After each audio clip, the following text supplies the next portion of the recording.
Hello and welcome to my first Serlectimony. What is a Serlectimony, you ask? A portmanteau, or the combination of the words sermon, lecture, and testimony, which is what the seriously, biblically profound series is. Part sermon, lecture, and my testimony. When I first completed the bridge, I knew immediately that it was pretty far out there and I would meet with resistance. I thought it was just the synergy of God and math turning people off. Few people feel comfortable enough with either concept alone, but together? No, it was too muchy. So what did I do? More work. I lamented over this for weeks. Is the synergy of God and math that horrid? Or is it dangerous? Is the algorithm stopping it from reaching the people? Or is it just bad?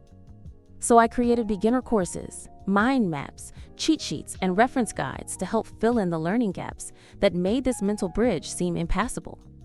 I couldn't simplify the actual material, but I could make sure to prepare everyone. Made it all free, still no takers, just when I was about to scrap it all and start again.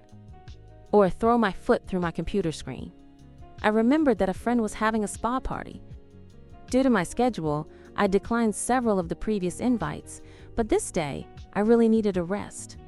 So I decided, get up, get out, and come back refreshed to rethink my strategy. This was a good thing too, because while I was sitting in the 103-degree water with water jets massaging my feet, feeling quite buoyant, it occurred to me what the problem was. And it was an easy fix. I'd simply left something out, perhaps the most important part: how I fit into the story. How these discoveries, revelations, and the bridge created a deeper understanding and relationship with Jesus. So,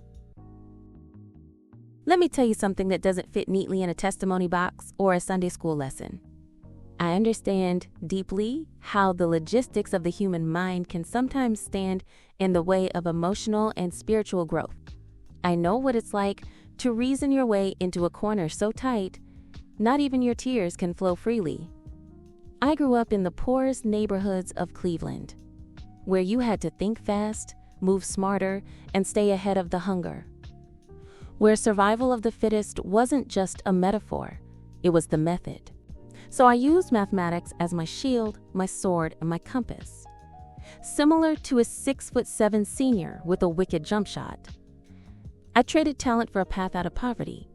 I became a mathematician, earned some degrees, bought some houses, traveled to tropical islands, married a good man, lived the so-called American dream.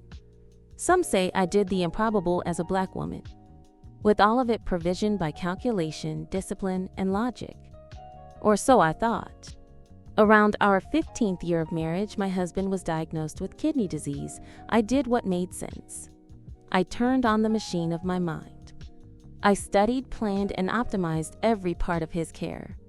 I even learned to cannulate. I tried to mathematically outrun death. We did well for a while. Even his doctors were impressed with his health management. But death doesn't listen to doctors or genius wives. And 5 weeks shy of our 21st anniversary, he died at just 45 years old. And there was no one to blame. No evil villain, no tragic twist. Just absence, emptiness, and a logical kind of grief. There aren't very many self-help guides for the blameless. For a while I needed blame, so I looked inward for the culprit. Maybe it was me. If I'd made him do more of this, or perhaps less of that, he would have lived. I figured that if anyone could find some blame, it would be my mother-in-law.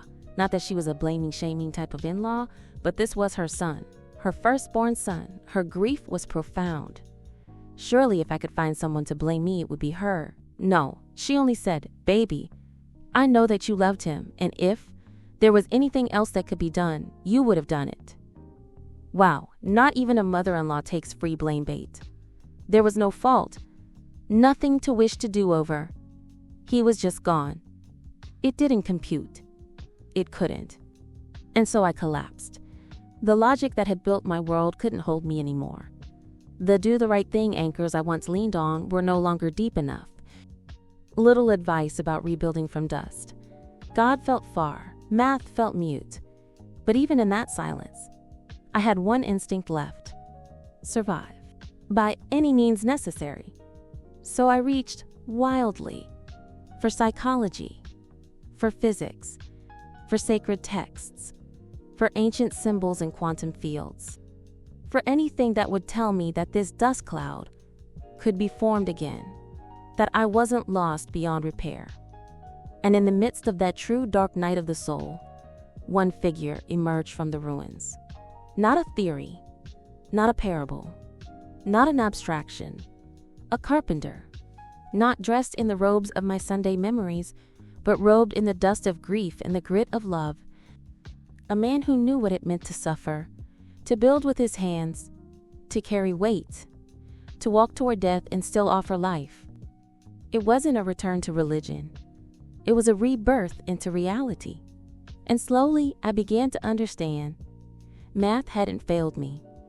It had just been incomplete, because I hadn't yet learned how to interpret it as tongue. Paul says in 1 Corinthians chapter 14, "For this reason, the one who speaks in a tongue should pray that they may interpret what they say." So this is my interpretation. Mathematics has always been how I listen for God, even when I didn't know it was Him speaking. And now it's how I speak of God. Not because I think I know too much, not because I believe I'm greater than I am, but because I've been cracked open. And in that brokenness, I heard something real. I know that mathematics isn't a tongue in the sense of what church envisions. But what do you do when God speaks? You accept the gift. So I ask the nation of believers, seekers, skeptics, and saints, test the Spirit. Don't get distracted by the delivery and dismiss the logos because he's a carpenter today. Tomorrow he may be discussing fluid dynamics and buoyancy. Ask yourself, does it lead you to love? Does it speak of sacrifice, of loyalty, of the long battle we're all in? Does it bring light to the dark? Because no matter the delivery system, whether it's robes or rebel ships, temples or time loops, intellect or intuition, the story is the same. The human condition is struggle. The path to redemption is sacrifice, love, and loyalty. And yes, as long as humans exist, there will always be a sequel to the current battle. But the truth never changes. Let's begin.